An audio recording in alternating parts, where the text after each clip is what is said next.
So this subplot about the cops going on strike in the first two RoboCop movies has me feeling a bit conflicted.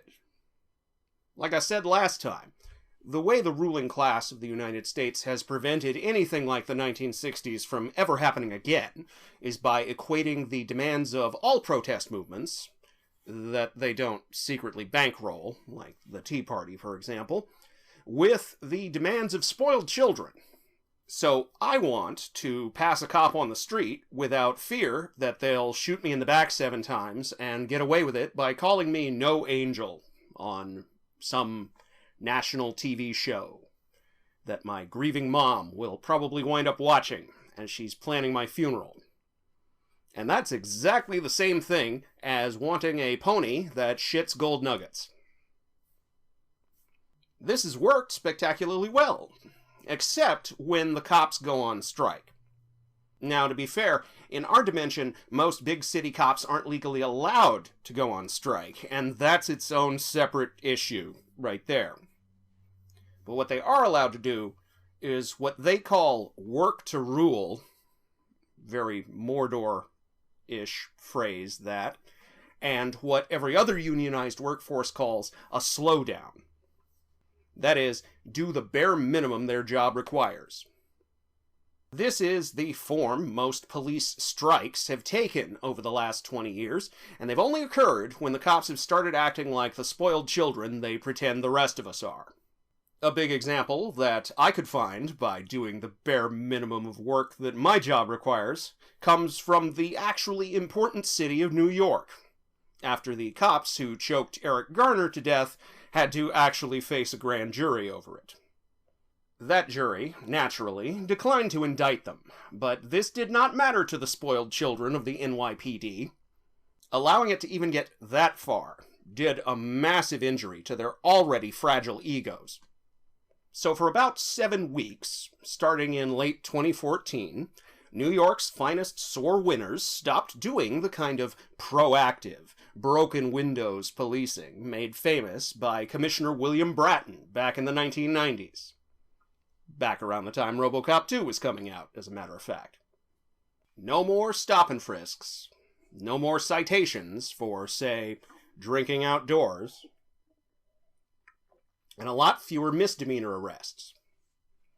And the real hell of it is, rather than descend into the violent anarchist hellscape that's usually depicted in movies where the cops go on strike, like, say, for example, RoboCop 2, New York City got along just fine. I'd be interested to know from my New York correspondents if any of them even noticed. If anything, according to research published in the journal Nature, quote, our results show that crime complaints decreased rather than increased during a slowdown in proactive policing, contrary to deterrence theory, unquote. So what's my point? Oh, this movie about a cyborg cop from 1990 is completely unrealistic. Worst sequel ever. 0 out of 10. Blah. No. My point is, the original RoboCop trilogy, which is what I'm calling these things, half ironically, mostly for the sake of brevity, emerged at exactly the point where major metropolitan policing began to mutate into what we recognize as its modern form. And that's why the cop strike in these 2 films is portrayed as both a useless, if not outright counterproductive distraction, and in a way that is deliberately meant to inspire sympathy. That is a good old-fashioned blue-collar-ass picket line that the cops have going on outside of Metro West. Instantly recognizable to Michael Moore's UAW grandpa, who participated in the first sit-down strike, as I'm sure you know if you're aware of Mr. Moore's filmography. Well, it's Metro North in this film for some reason, even though it's got all the same personnel and they have all the same jobs that they did in Metro West, but, ignore that for now, because I'm sure going to. And when the opening media break has a cop on to say, OCP cut our salaries by 40% and canceled our pensions, there's a part of me that goes, damn, that's a dick move. But of course, the rest of me knows that the cops in my town, for example, get $250 million to play around with every year. That is, in movie nerd terms, a Star Wars movie's worth of money every year with no civilian oversight that isn't a complete fucking joke. For a city of barely over 500,000 people, soaking wet, and one of the lowest murder rates in the country. 40% of 250 million would be 100 million, and it sure would be nice to see that diverted to, say for example, schools, or our pothole-filled roads, or the fucking parks, whose budget is regularly raided by the cops anyway, whenever they need to buy more tear gas, or tactical body armor. Gods know those Punisher skull tattoos aren't going to cover up themselves. Or the white supremacist militia tattoos, for that matter.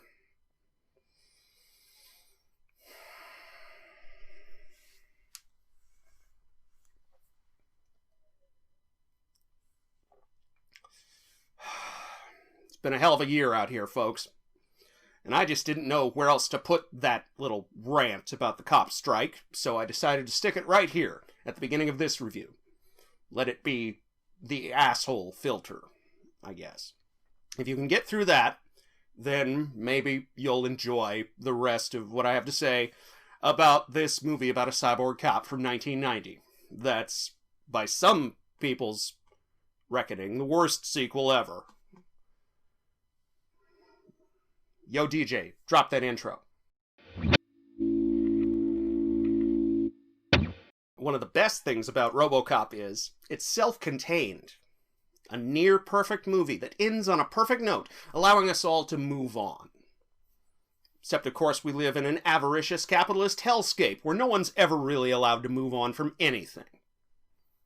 The moment we do, that thing instantly becomes fodder for the nostalgia factory, which has been running at full capacity for my entire lifetime and most of my parents' lifetimes besides. It devoured RoboCop utterly and instantly. And RoboCop's cash-strapped production company, Orion Pictures, couldn't ignore a hit. They desperately needed one at the time. 1988 saw Orion become the prize in a pissing contest between two billionaire New York assholes.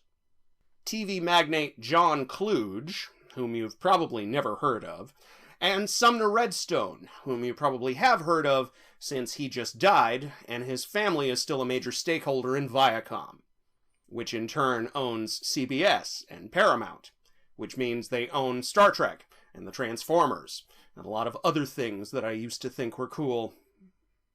Kluge eventually won that pissing contest, just in time to see his prize release 2 years' worth of flops, including everything from Milos Forman's Valmont to Weird Al Yankovic's UHF.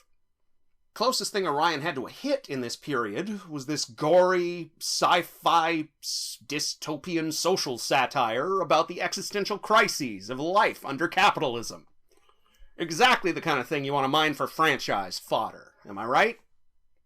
And mine it they did, licensing Murphy out to Marvel Comics, which in turn produced the first RoboCop monthly and the first animated series. Like a lot of animated series in the late 80s, it was mostly about selling toys to kids through 20-minute commercials disguised as episodes. But some of those episodes also dealt with workplace prejudice. Our old pal Lieutenant Hedgecock played a role in that. Middle Eastern-coded terrorism. Boy, has that episode not aged well at all. And OCP's pollution of Detroit's already notorious rivers. That series was... it's alright. Nothing special. Especially with the Ninja Turtles already on the horizon. Most fun thing about it that I could find out is that, allegedly, Marvel misappropriated the funds that would have gone to making a 13th episode and used them to make Pride of the X-Men instead. Look me in the eye and tell me they made the wrong choice. I dare you. One piece of late 80s topicality that the series didn't deal with was the so-called war on drugs. Throughout history, The various non-rich classes of the world have used a wide variety of drugs to dull the pain of their otherwise miserable lives. And the ruling classes have always used that as an excuse to inflict more misery upon them. This brutality tends to get worse in periods of economic stagnation and political turmoil, like the 1970s and 80s. So it's no surprise that the devil Ronald Wilson Reagan and his CIA handler, George Bush I, eventually ramped up the war on drugs to such an extent that Bush wound up invading Panama just to get one drug dealer / self-declared president for life. A president for life who'd been a U.S. ally for decades at that point, with a CIA salary and everything, till he got a little too loud and proud about cracking down on his own local protest movements, and even staged his own counter-protest outside the U.S. Embassy in Panama City once. Bet that was a shit show. Noriega, the really real Noriega, surrendered on January 3rd, 1990, 6 months and 19 days before RoboCop 2 hit theaters. Nobody remembers the invasion of Panama in my country anymore, despite the fact it killed at least 300 and maybe as many as 3,000 civilians. But now that I've reminded you, perhaps you can see why a RoboCop movie might want to deal with the topic of dangerous drugs. Had the original writing team stuck around, they might still have failed to equal the sublime perfection of the original. But they might have turned in something that I could actually call good without the pages and pages of qualifications I'm about to add. Instead, comic book writer Frank Miller, fresh off his success in penning The Dark Knight Returns and Batman Year One, which at the time were considered the canonical first and last Batman stories, got the job to write at least one and possibly two RoboCop sequels. Miller and his co-workers have told a lot of contradictory stories of what happened over the years, but near as I can tell, either they took his script, ripped chunks out of it that would eventually be repurposed into RoboCop 3, and filled in those chunks with crap, or his script was crap to begin with, and they brought in Wild Bunch co-writer Waylon Green to at least make it coherent crap. And if that's what they were going for, I gotta say, near miss. The 2003 Avatar Press comic book, which is called Frank Miller's RoboCop, but was actually written by Steve Two Guns Grant, seems to bear out the latter interpretation of these events. Or, maybe, all Miller had to give him at that point were fragmentary notes and half-remembered plot points from what was then 13 years prior. Either way, the experience was apparently so miserable that Frank Miller spent the rest of the 90s and half of the 2000s saying he'd never let Hollywood touch his precious word babies ever again. Only Nixon could go to China, and only Robert Rodriguez could make the Sin City movies. The result of all this is a RoboCop 2 whose infrequent attempts to move Murphy's story forward are constantly undermined by the apparent need to tell a poor redux of the last movie. It's a textbook example of what my friend and colleague, the historian Chad Denton, once called a Xerox sequel. A term that was so perfect, I told him I was going to steal it for just this essay the moment he came up with it. So, here it is, Chad. Go check out his channel. By the way, should be somewhere up here, if I don't forget. Or if YouTube doesn't take away our ability to put links, like, right up there, in which case it'll be somewhere else.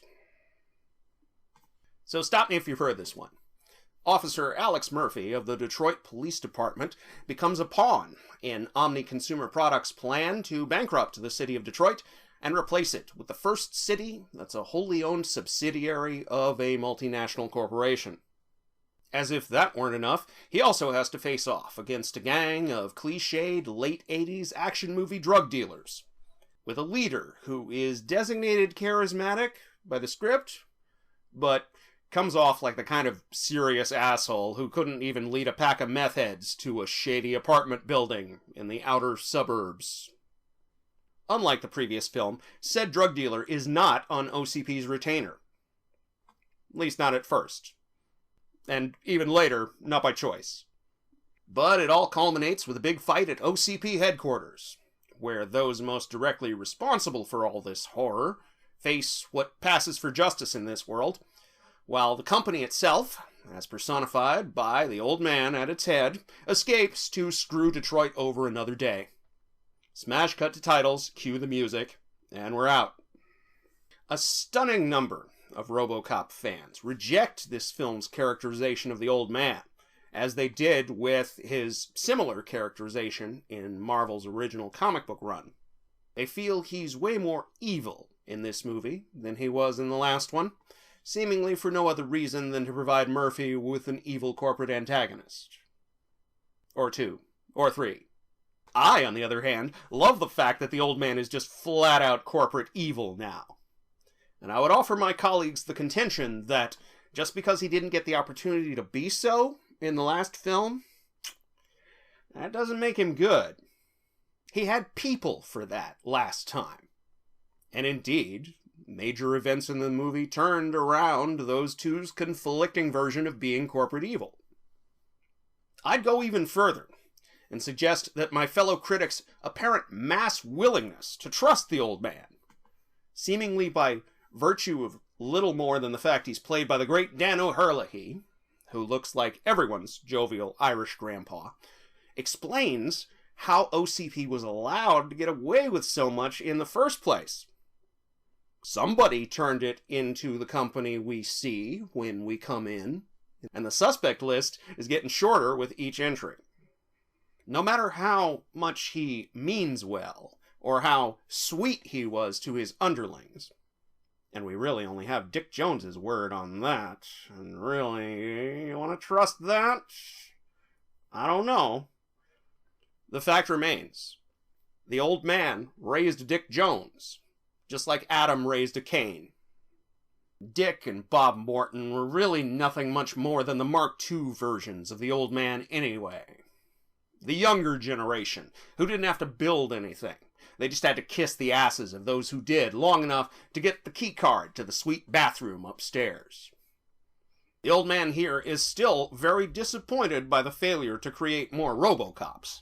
So if nothing else, his love for a product that actually works remains consistent.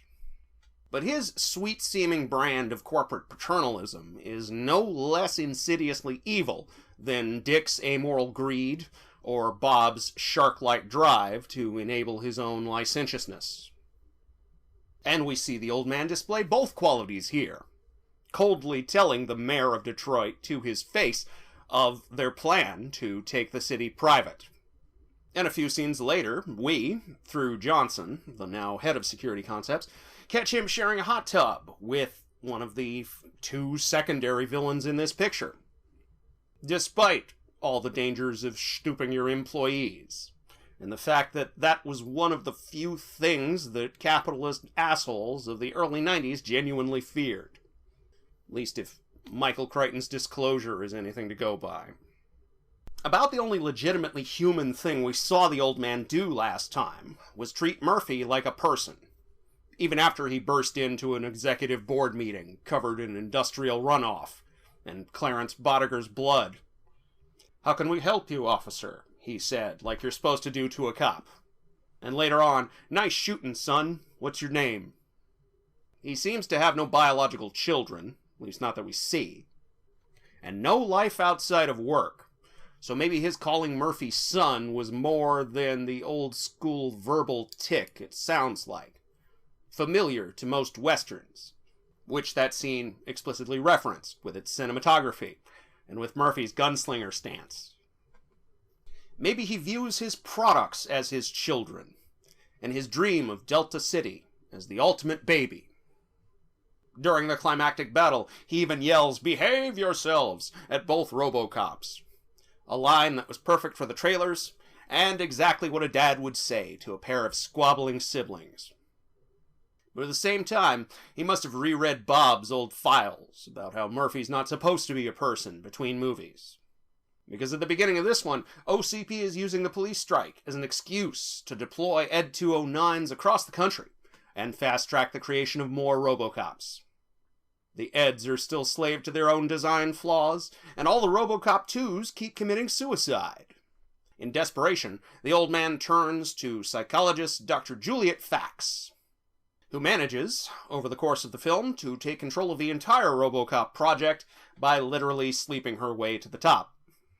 In this, Dr. Fax is the most Frank Miller character in this supposedly Frank Miller script. An incarnation of both his Madonna horror complex, guess which one she is, and his obsession with the perceived failures of popular psychology in general and criminal psychology in particular. Like a lot of Dirty Harry fans, Miller never wanted to hear much about the causes of crime, be they actual or proximate.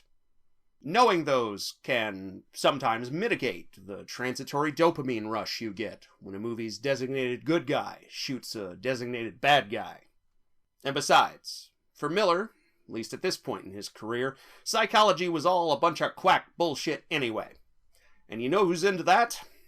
Chicks, broads, dames, and other synonyms for women, whom you better be real good friends with before you start casually throwing terms like that around in their presence. But as a social justice pyromancer, I would say that, wouldn't I? Yeah. Like everything else on this cursed earth, psychology has long been assimilated by corporate America's anything to make more money ethos, which utilizes psychology for purposes that have nothing whatsoever to do with the mental health of individuals or society as a whole. Quite the opposite, in fact. Corporate psychology's two big main projects are either leveraging people's subconscious drives to sell them shit that they don't need, which we call advertising, and the one thing I truly love about RoboCop 2 are its absolutely psychotic ads. Or, project number 2 involves grinding down the edges of a person's morality until their soul is as smooth and frictionless as a beach rock. Would it surprise you to know that a bunch of too-big-to-fail banks keep shrinks on retainer specifically to help their employees not feel so bad about selling worthless financial bullshit to, say, city or state pension funds? Exactly the type of thing that makes cities go bankrupt in real life? Surprised me. Because as cynical as I am, something always seems to come along and let me know that, no, actually, I'm still hopelessly naive. As the avatar of all this, on paper at least, Dr. Fax has the potential to be great. Her twin plans to both turn Murphy into the product his original creators intended him to be, and smooth out the kinks in the RoboCop production line, are perfect continuations of this franchise. In practice,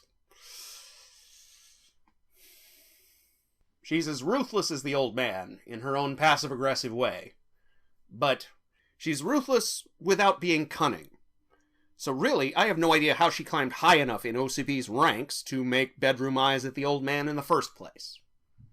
She's a doctor, so she must have at least heard of the Hippocratic Oath at some point. But that doesn't stop her from altering Murphy's programming, or turning off a guy's life support and looking him right in the eyes as he dies. Other doctors in this world don't seem to have these problems.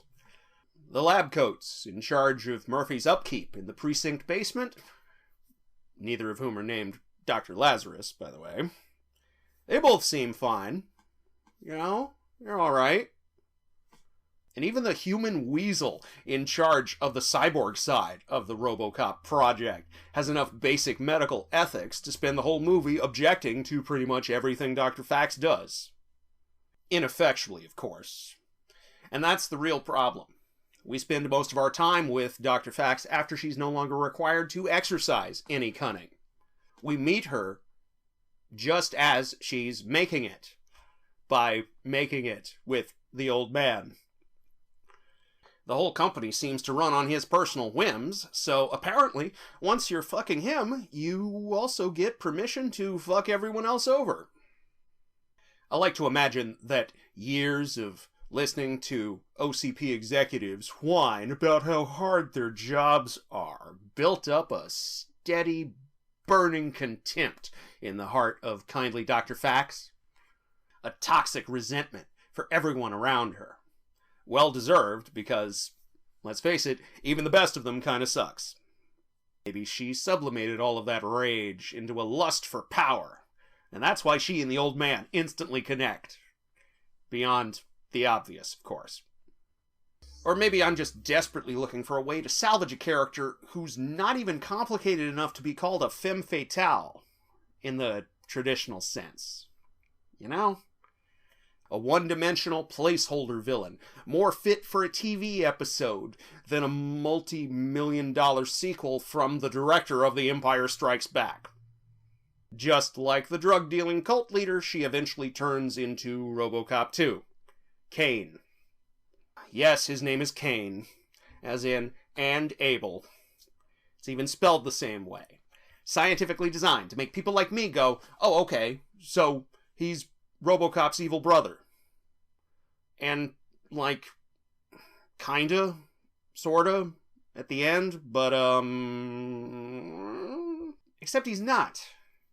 Again, like Dr. Fax, he's not much of anything unless you stretch real far. Murphy had a wife and son, and we know what happened to them. Kane has Angie and Hob. But is theirs a familial relationship? Really? Or is that just me reading between the few scenes that we see? Apparently, there are several deleted scenes of Kane and the rest of the Kane gang just kinda hanging out and chilling. You know, like we got in the last movie with the Potter gang. Boy, those sure would have been nice to see. Oh well. And anyway, if we're stretching, then Clarence Boddicker was a better evil brother for Murphy than Kane is here. Murphy wanted to be the protagonist of his kid's favorite cop show, and Clarence, straight up, is the antagonist of a cop show. More so now, I'd argue, than in 1987. At least he knew how to run a local drug empire. He was always on that grind. Kane's grind seems to consist of tooling around in his sweet Cadillacs, surveying his drug sweatshops, or just straight up chilling in his dilapidated factory lab. When Murphy's falling for a trap they set for him inside said factory lab, we get a robo-POV pan over a weird collection of stuff that's the closest thing Kane gets in this film to actual characterization.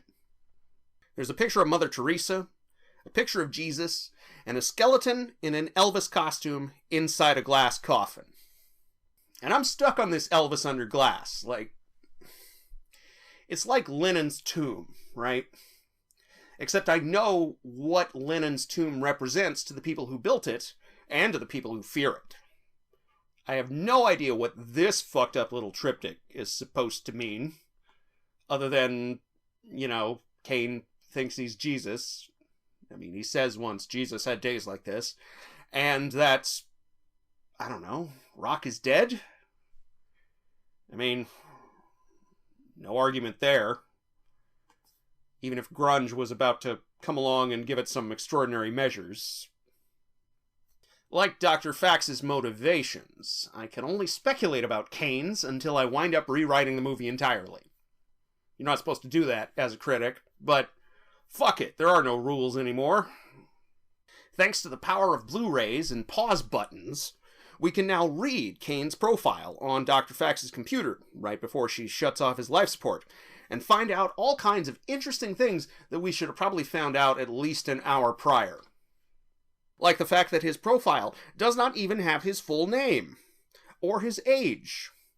But it does have the fact that he was dishonorably discharged from the army during the Amazon Wars. Presumably not from Brazil's army. And all God's children said, "What the fuck?" So in my headcanon, the CIA created the designer drug nuke, and are using Kane and his gang/cult to flood the streets with it, further destabilizing an America that is already falling down. Otherwise, nothing Kane does makes sense, either from a drug dealer's or a cult leader's perspective. A lot of cult leaders use drugs to keep their followers in line, and a lot of drug dealers do have cults of personality form around them once they get rich and powerful enough. But by trying to make Kane both at the same time, this film only winds up creating yet another incoherent villain. So that's 2. Christ, at least we know what the old man wants. It looks like they were trying to go for a kind of Charlie Manson type with Kane. What with his T-shades and his grandiosity. But let's be honest, he's too late 80s, early 90s to be Manson. Well, Charlie Manson. Look at the size of that nose ring. His cult isn't even really a cult. Apart from Angie, Hobb, and this one guy who looks like he stole a suit out of the Joker's closet, they're all pretty much standard issue thugs you can hire by the dozen in Gotham City's danker bars. And as drug kingpins, this crew just straight up sucks. Society used to like to tell children the lie that drug dealers just hand out free samples, but these drug dealers actually do just hand out free samples. And even as a kid, watching this film in 1990/91, I figured nobody would just give away things with the kind of profit margin you get for drugs for free. Like, that's just bad business. Good business is where you find it, but that's just bad business. About the only member of the Kane gang who acts like an actual drug kingpin is Hobb, whose very presence inspired its own little micro-moral panic back when this movie came out. I can still remember Roger Ebert's hand wringing over Hobb. Quote, "I hesitate to suggest the vicious little tyke has been shoehorned into this R-rated movie so that the kiddies will have someone to identify with when they see it on video. But stranger things have happened." Unquote. Yes, Roger, they have indeed. I myself hesitate to suggest that certain movie critics' Catholic school altar boy upbringings made them unable to countenance the only really truly interesting villain in this whole movie, but then again, little man doesn't come into his own until just before he dies. So that's unfortunate. Just as he unveils his plan to save Detroit with truckfuls of maybe, probably, but then again, probably not CIA-supplied cash. If only the mayor will legalize drugs. The hell of it is, the mayor looks like he's almost ready to go for it. God damn, that would have been so sweet. Fuck you, Season 3 of The Wire. If we have no choice but to go with the whole multiple villain thing, so ruinous to so many superhero franchises, both before and after this one, I say they should have settled on Kane and Hobb. The next generation of Detroit gangsta, fill in the void Murphy created by killing Clarence Bodiger. Or maybe they should have gone with Hobb and the old man. That at least would have juxtaposed decrepit, creeping fascism with the amoral, status-obsessed youth that it tends to breed in its wake. And we here on the 21st century internet certainly wouldn't know anything about that, now would we? No. Certainly wouldn't have made this seem like the documentary its predecessor can easily pass for. Or maybe they could have done something interesting with Fax and Hobb. The amoral youth and the equally amoral corporate shrink studying him. Early on, Johnson whispers to the old man, "I've never met anyone who wanted to be a robot." And my response to that, both now and especially when this movie came out, was, "Hey, Johnson, what's the matter, dude? You never met a 12-year-old boy? Presumably you were one, at one point. What, did you dream of being a corporate bootlicker?" While I'm arguing with my dead inspirations, Hobbs' death scene is not just in deference to his tender age, Roger. It's also the closest thing we get to some kind of closure with the bit about Murphy's family this movie brings up at the beginning and then just kind of completely drops. And I hope you enjoyed this bit with Murphy's family, because it's the last we'll see of them until the remake, when they get infinitely more boring. But at the end, with Hobb, by bonding over the fact that dying from multiple gunshot wounds does indeed suck, Murphy gains, even if only for a moment, a species of surrogate son. A kid who knows, for a fact, exactly what he has gone through. Hopefully, more so than his bio-son ever will. And thus, in that moment, he gets a species of closure with a surrogate son. The kind of closure that he'll never have with his own. Unless, of course, you watch Prime Directives, which, I mean, you can, but I wouldn't recommend it. If you think this is a disappointing RoboCop sequel, then But that's just one moment in a 2-hour movie that, if we're being honest, should have probably been even longer. It sounds like they cut out most of the connective tissue just to get it down to that 2-hour runtime. A movie that I don't hate, all evidence to the contrary, but the bits of it I mostly love in isolation from the greater incoherent whole. There's 10 minutes in the middle when Dr. Fax uploads hundreds of contradictory bullshit, committee-approved, almost incoherent nonsense directives into Murphy's head. And most of my fellow critics focus on this bit because we like to imagine it's how this movie got made, and why the results are so disappointing. And we might not even be wrong. But most of us miss the true horror of this reprogramming. The fact that it gives Murphy a psychopathically optimistic outlook that is the closest thing we have in the United States to a national religion. If anyone's earned the right to be down in the dumps, it's our boy Alex Murphy. But in a society as awful as ours, we're taught to conceal our depression at all cost, since it's generally viewed as a font of weakness, instead of a completely rational response to truly depressing circumstances. And you know what's viewed exactly the same way? Drugs, and the usage thereof. Shit sucks, and the people in charge are making way too much money off of shit sucking to do anything about it. But don't you dare acknowledge that fact, or do anything that might temporarily mitigate the suckiness. Choose the wrong substance, and the cops will drive tanks through your door. Or send a walking tank with a chain gun for an arm, as is the case here. A walking tank that is itself addicted to the very dangerous drug it was nominally created to stamp out. And oh my god, that's actually the best metaphor for capitalism I have ever seen or heard. Too bad it's tucked away here at the end of RoboCop 2, where nobody's gonna notice. Except for freaks like me.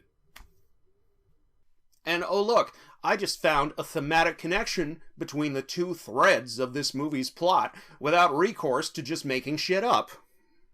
Would have been easier if we had some idea of what Nuke does. But this movie's not too very much concerned with getting in its characters' heads.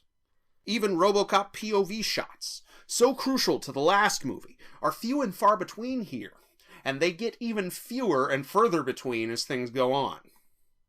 All Nuke seems to really do is make people a little calmer, which, hey, it's described as a narcotic, so I'll buy that for $1.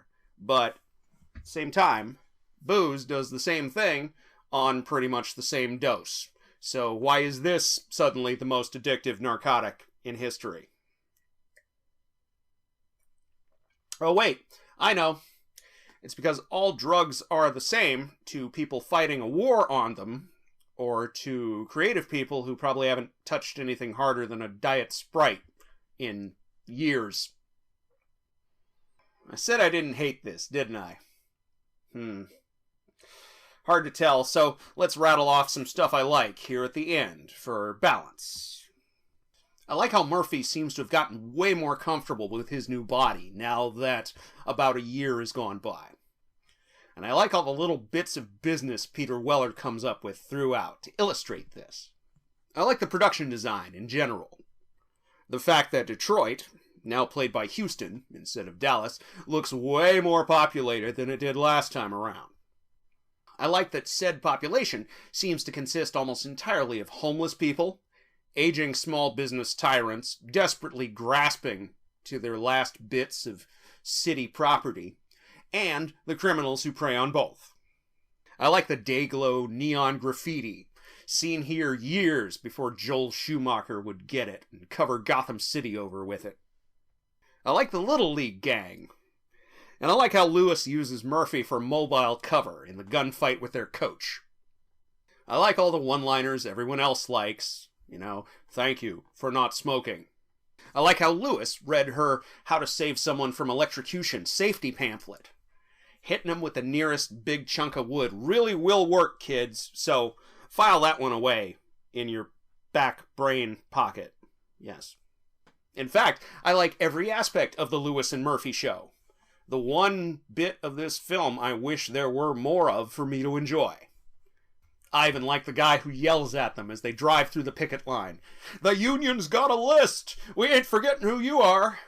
You'd think that line would have more weight in a movie where RoboCop almost loses who he is due to mental manipulation. But, oh well.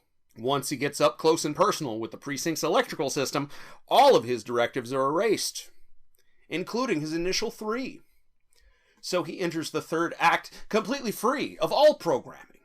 And suddenly, we're left with all the questions we started out this movie with. What does RoboCop want?